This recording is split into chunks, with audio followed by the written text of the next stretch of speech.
So you want to know how desperate Sony is, huh? Well, according to this, they are incredibly desperate, and this is actually kind of a funny story. What's up, everybody? Crapgamer here. This is Crapgamer Reviews, back with another video. Thank you guys for checking it out. I really appreciate it. So we all know that Microsoft has been really successful, at least according to them and according to my friends list, with Game Pass, right? That's a pass where you download the games, you don't have to stream them, things like that.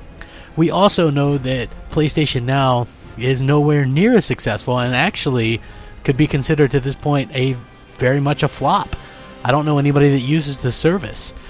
So PS Now was recently updated to include PS4 games, and while this likely won't matter for those who have a PS4 already, you can now play the PC. You can play them on the PC, which is, I guess, kind of cool if you're looking for that. But the latest push for PlayStation Now by Sony looks like things are really bogging down for the service. In an attempt to turn the attention of fans towards PlayStation Now, Sony has directly placed a PlayStation Now application in the form of a giant advertisement directly on the PS4 dashboard. This advertisement now actually takes up a spot on your dashboard, replacing one of the games.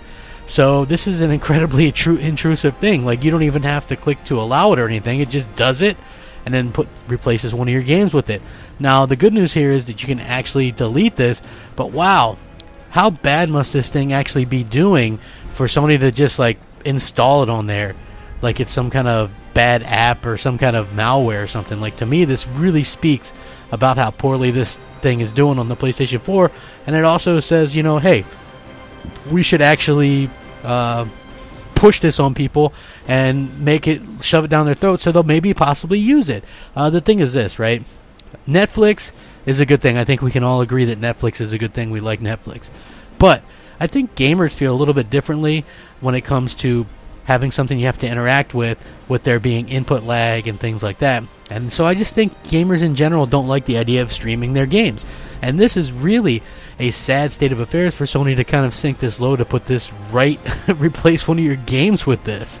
You know, maybe you guys feel differently. I don't know. But to me, this whole thing is really rather pathetic and sad, and just goes to show how desperate they are to kind of get the word out. It's like, people already know about this service, Sony. They don't want it. You wasted $400 million to get this, and nobody wants it. If you want to give people something, give them backwards compatibility. Give them games that they can download, and they don't have to stream.